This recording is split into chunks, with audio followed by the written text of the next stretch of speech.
you could be just, say, enjoying the moment or just being. Yeah, I don't like when time passes too quickly, so I'd rather be aware of and just be content in every moment. So. Sounds good to me.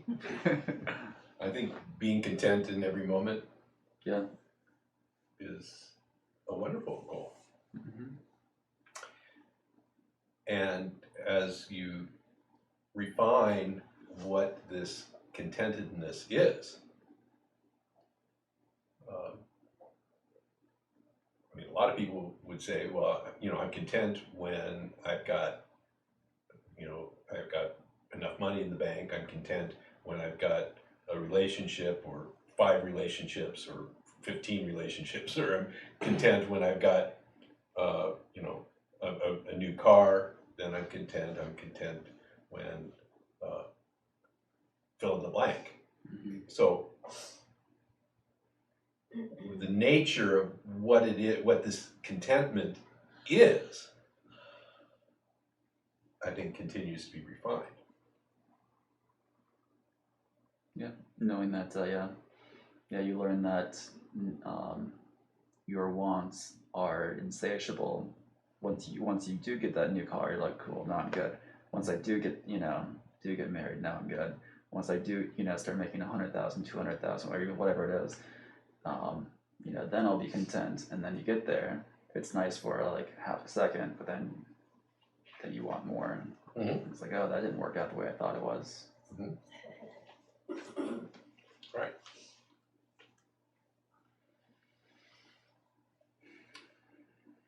So that really opens the question of what the nature of contentment is.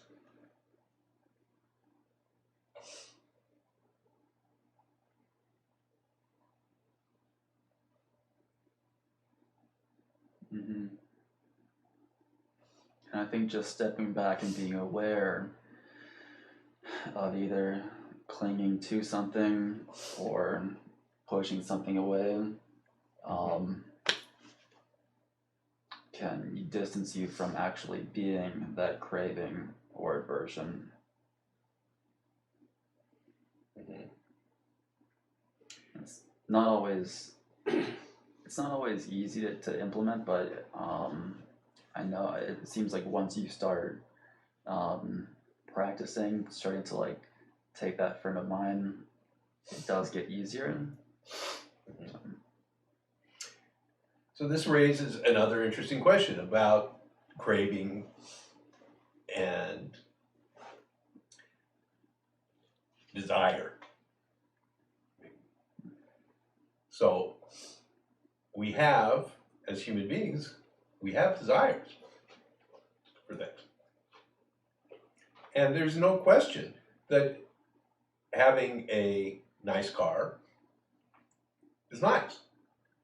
Living in a nice place is nice. Having money in the bank is nice. I mean, and to desire to have nice things is, once you identify them and recognize the benefit of it, is a very natural kind of arising. So what we're concerned with in this teaching is what converts this desire into suffering. Because sometimes, as you pointed out, the desire gets clouded. It gets perverted in a way. Because we're no longer looking at just getting, a nice car. We're looking at getting satisfaction, some kind of lasting fulfillment out of the nice car or the relationship or the money, which is different from having the pleasure of a nice thing, of a desire satisfied.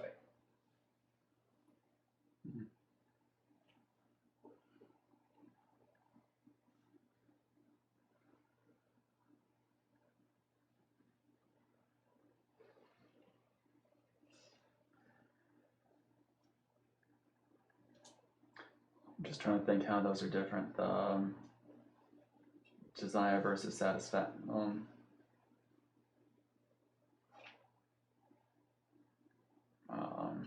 Yeah, they seem like too close of a term for me right now. They are, and this is a subtlety that we explore in this teaching.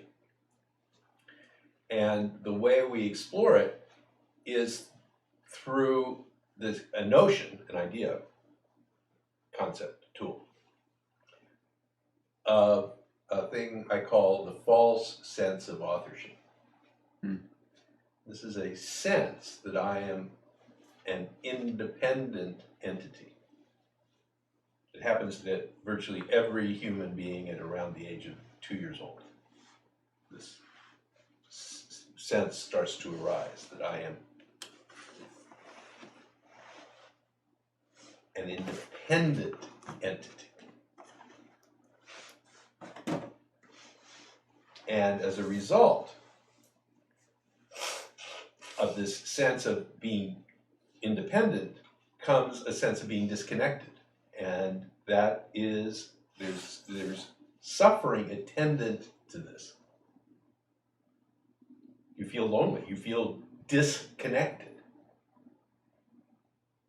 and isolated at a very root level. And so one of the strategies that develops to compensate for this is this seeking of satisfaction in external objects. Seeking satisfaction or peace from accomplishing something, from achieving a goal, getting that which is desired, because that provides momentary relief. You feel in that moment completed. You feel okay. You feel that I am fulfilled.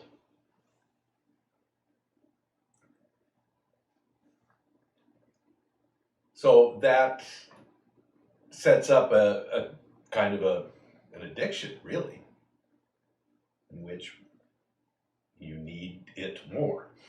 You need more and more of that. So what is often mistaken is that the cause of this problem is the desire. And the strategy is, well, I just get rid of desire. Then I won't have this problem. But it misidentifies where this problem, this suffering is arising out of. And the desire is not it. The desire is simply a strategy to solve, or the conversion of the desire into a vehicle for satisfaction is what the real problem is. Because the desire itself can only provide, it can't provide that. It can only provide a temporary relief from the suffering of being an independent entity. So that sense of, say, like you mentioned, loneliness or the sense of desire. I mean, wouldn't those things all be just? I mean, like you mentioned something about being the author. Like we're not the. I mean, are we really the author of those emotions or thoughts, or are they just, say, rising and it more or less just recognize that, hey, it popped up on, like, say, the fringes of consciousness. I definitely had nothing to do with that. Whatever that, like, oh, I want a new car. It just arose, and then like just watch it and then let it subside. Sorry, that wasn't a full question. No, but that is a quote strategy to, and when it works, then it works. You just watch it and it goes away eventually, and everything's cool again. But it rearises, and then you got to watch it again, and most people's experience is that this ability to watch it comes and goes. That one's involvement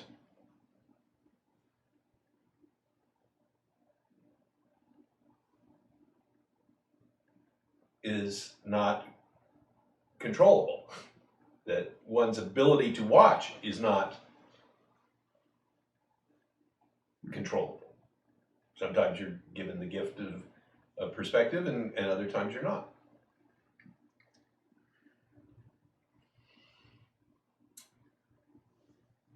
And often the attempt to control that through various kinds of practices has kind of backfires.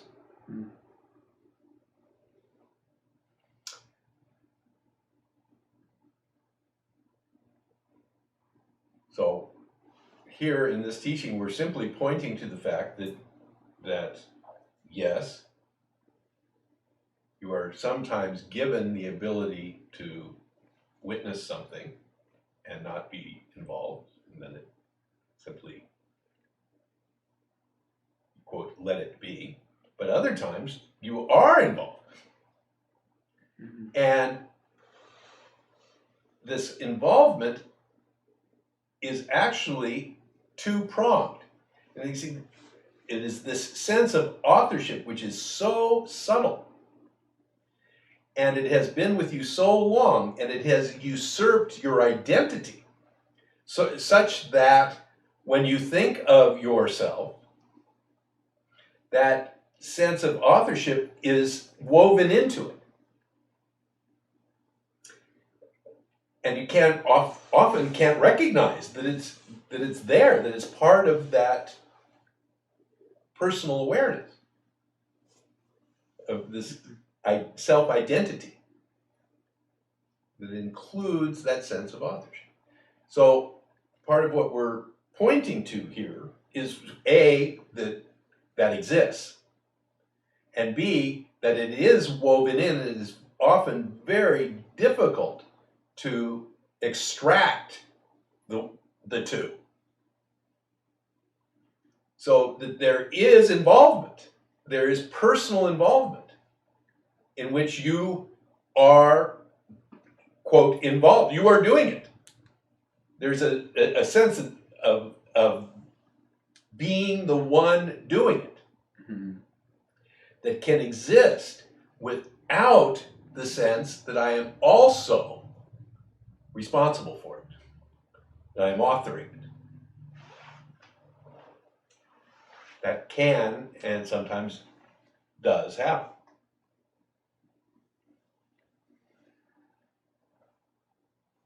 Okay, and I figured that's why we practice. And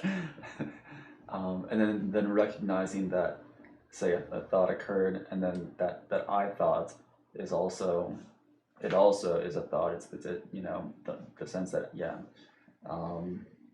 I'm the one thinking that's also that I authored that's also arising in awareness. Yeah, I mean that's I mean, my understanding is to get back to that real sense of even that I thought is still arising in awareness, and be that awareness where everything is allowed to exist. Sorry, I'm still trying to my framework. Yes. So,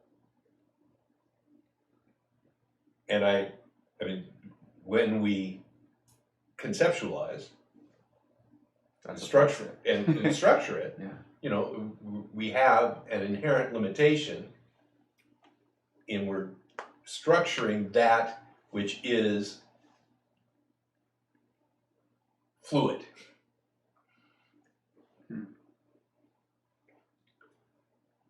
And